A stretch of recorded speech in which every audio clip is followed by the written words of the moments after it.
Hi, I'm Candice Mallet, Senior Political Editor of Blavity Politics, and you're joining us for the Sit Down.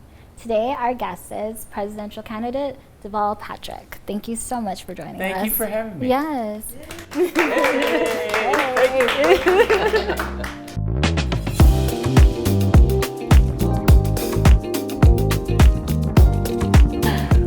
So let's kick things off. I'd just like to ask you, in a time when candidates are dropping out, why did you decide to join, and why should Americans vote for you? Well, first of all, again, thank you for having me. Thank you, everybody, for participating. I say that before you've asked me any questions, so I think it's going to be okay.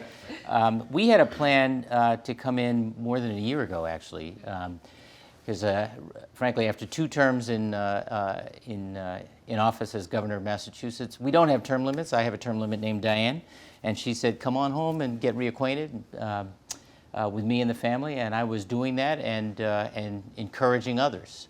So we decided, there was a place for me in this field, and we had a plan to launch before Thanksgiving a year ago, and about 2 weeks before my wife was diagnosed with uterine cancer.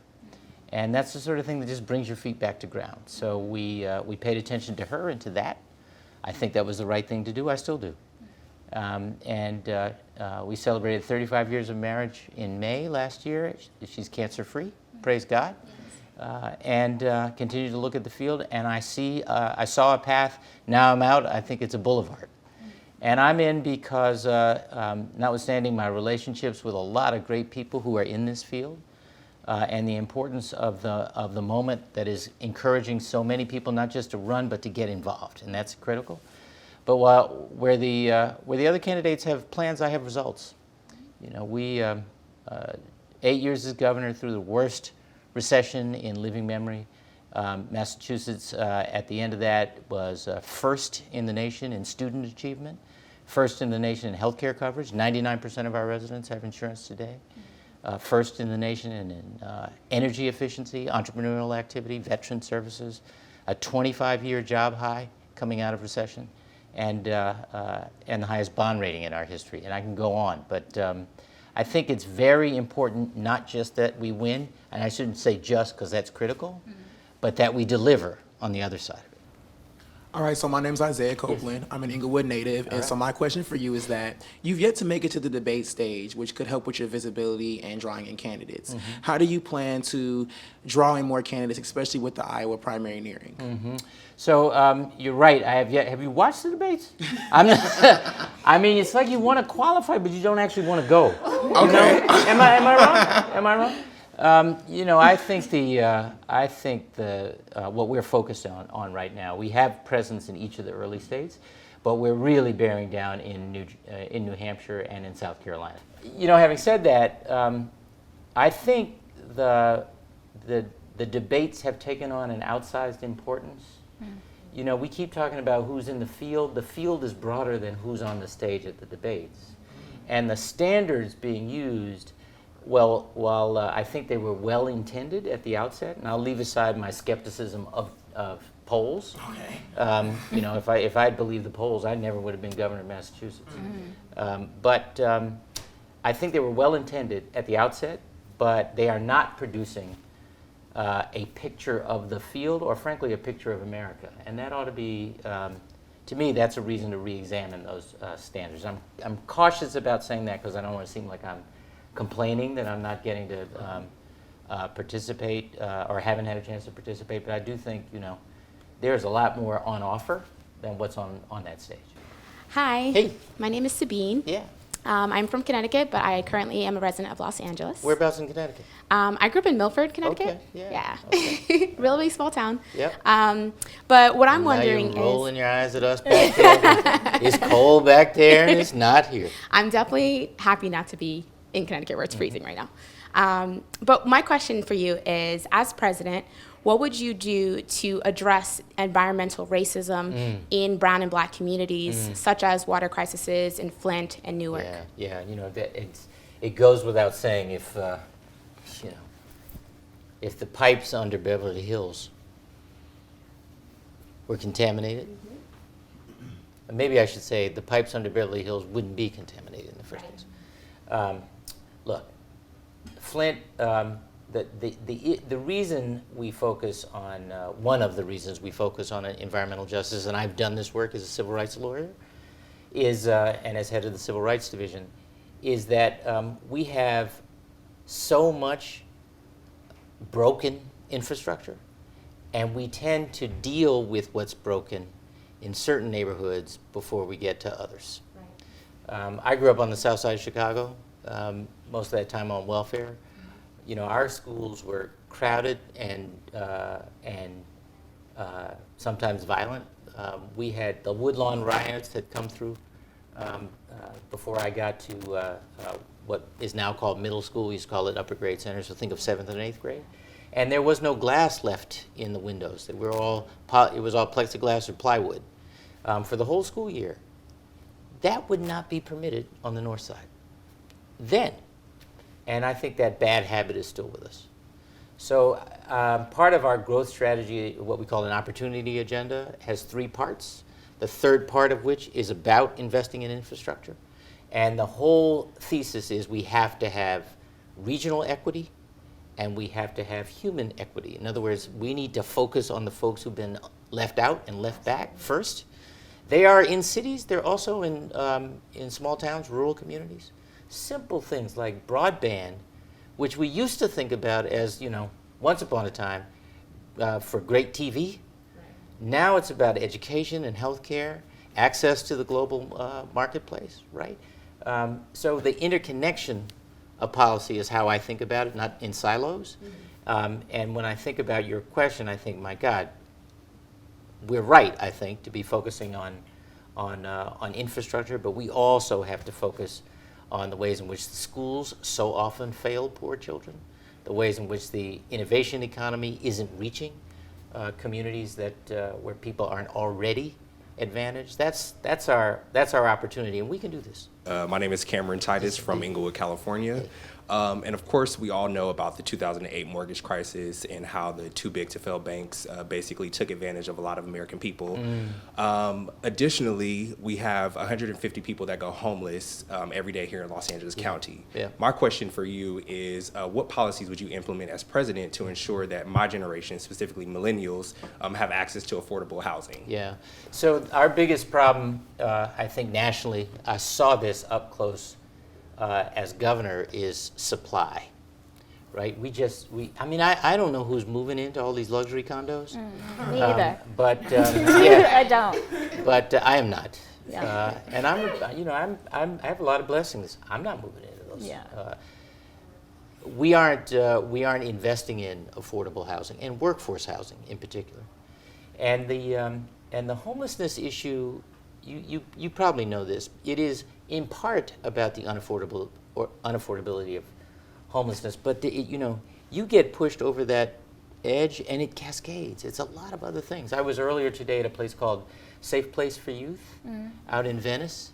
It's focused on homeless young people, 12 to 25, and they are about not just, I shouldn't say just housing, because housing is primary, but in many cases the wraparound services.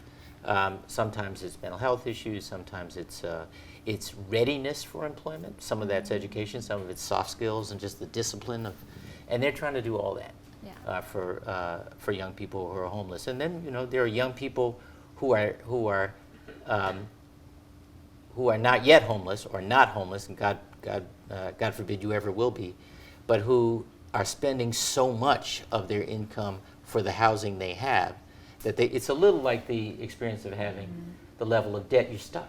Yeah. You're stuck. There's no latitude. Right. Yeah. So the simple answer is we have to invest. I mean, and when I say we, I'm talking about we as in government. And I use the we purposefully. The best description I ever heard of government was from Barney Frank, who said, former congressman from Massachusetts, who said, government is the name we give to the things we choose to do together, right? And we will have debates all the time. It's in the nature of how we're organized about what it is we want government to do. Excuse my bad, guys. But right now, we need government to do a lot more than it has. So an interesting question I have for you is, if you don't win the nomination, which candidate do you feel aligns best with your vision and with your policies? Or do you feel there's a candidate? Right? I said, no, this is hard because it's a very talented field of Democrats, and a half a dozen of them are friends of mine. Vice President Biden was chair of the Judiciary Committee when I was nominated by President Clinton to head the Civil Rights Division. I've known him and worked with him since. I'm crazy about Cory, Senator Booker. He's a good friend. Tremendous respect for Senator Harris, Kamala Harris. Amy Klobuchar and I have worked together as well. I don't know Tom Steyer as well, but I know him. So that's a tough question. I'm trying to filibuster and just not answer it. So you will handle the look. I think probably Cory and I have Senator Booker and I have a lot of overlap in terms of approach and the willingness to. I would describe it differently. Frankly, I remember once complaining to President Obama about. Only two things I don't like about campaigning. I love everything about it except asking people for money and the bragging. And his response was, get over it. In that spirit, I will say nobody else in this race has the life and leadership experience that I do. Nobody. Domestically, overseas, public, private. Nobody else. Thank you. Yeah. Just a quick question, because you mentioned, that you talked with President Obama, and I'm just wondering, have you talked with him since you ran, and has he given you any advice? Everybody asks me that. I never answer that question. Well, you can answer it that way. I know. I do feel safe here.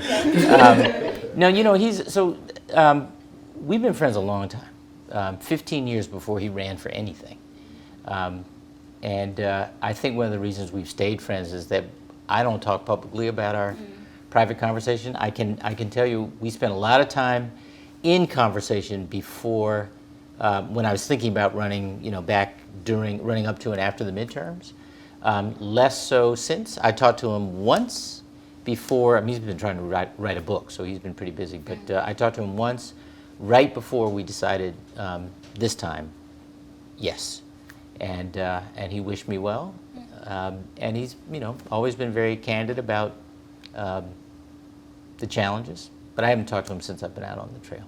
Yeah. Okay, so fact, you are the only Black candidate running. Question, why should Black Americans vote for you over the other candidates? And then a follow-up is, what policies would you put in place specifically to benefit Black people? Thank you. So let me start with the second one because it's partly an answer to the first. We are actually, it's interesting you asked me this today because tomorrow we're rolling out the part of our agenda, our growth agenda that is specifically for Black communities. All right, so we're getting the scoop. You are a little bit, a little bit, but it's mostly. A lot of it won't surprise you. But we have, in addition to income inequality, we have wealth inequality. We have wealth disparities, and they are generational. The ways in which the majority population has built generational wealth, and I'm not talking about the billionaires. I'm talking about just regular old middle class people, is through home ownership and the ability to improve that home so that it increases in value. Comes back a little bit to what Cameron was worried about.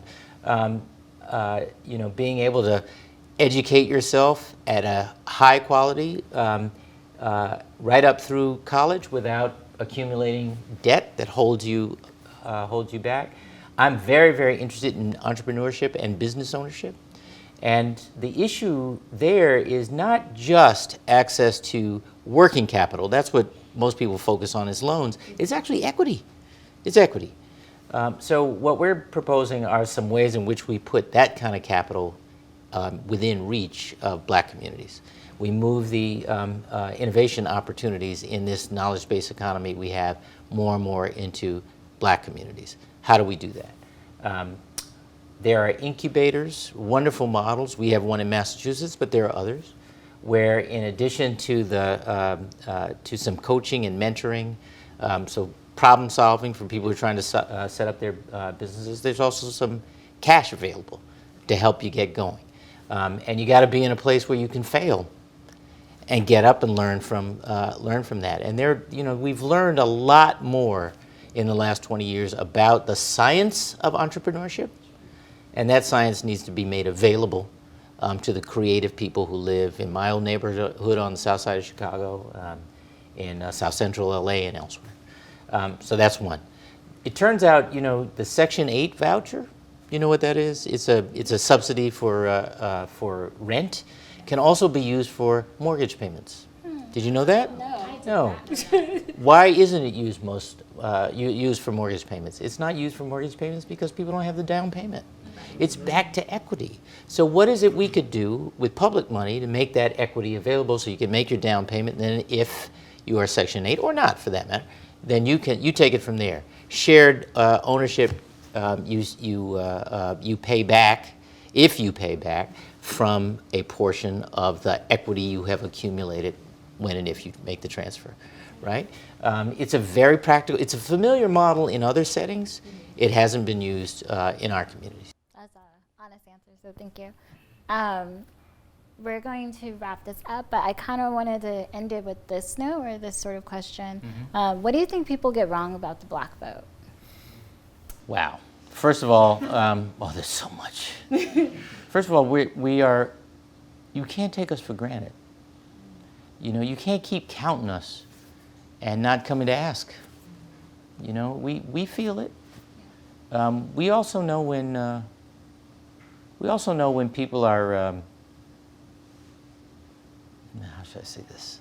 Because we're on the air. No, you can be real. Well, look, we've gotten to a point now, I think, where I think the public reads a fraud every time. They know when you're faking. But what we've gotten to, I think, is a point as citizens, is we're kind of evaluating who's better at the faking. So when somebody comes through and they're just their whole selves, for real, it's so shocking. I think that was Barack Obama's kind of secret sauce in his first race, because he was the same guy off camera as he was on camera, the same guy before he was a candidate as he was when he was a candidate. And I respect that, and I think Black people understand the real deal. I said we know. Yeah, we know. we know. So I think so that's the first thing. I mean, I could go on. I think you asked me earlier why people are going to vote for me rather than somebody else. They're going to vote for me because I'm going to work harder at it, and because I have a record of actually showing up and getting it done in between elections. And that's another thing we know.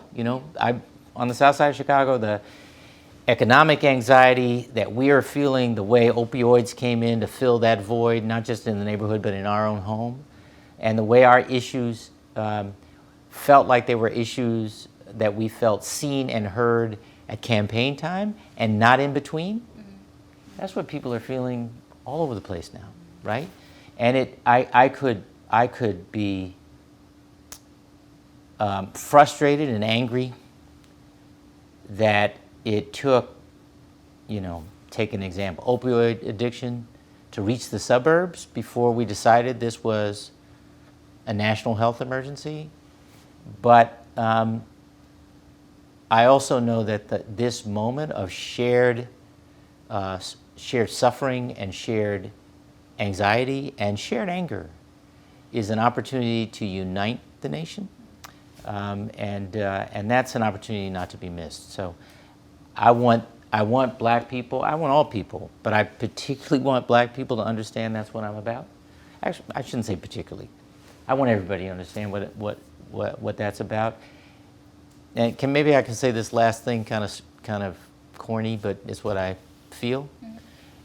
Every once in a while, historically, America reinvents herself. We confront the gap between our reality and our ideals of equality, opportunity, and fair play, and we just face that, and we reinvent ourselves. The folks driving it this time are the outcast and the marginalized. I mean, how affirming could that possibly be, that a country that set itself on this path would be rescued, in effect, by people who've been pushed to the sidelines for a long time. So, anyway. Yeah. Thank you. Thank you. Thank you so much for having me. Good to be with you. Yeah. Thanks everybody. Thank you.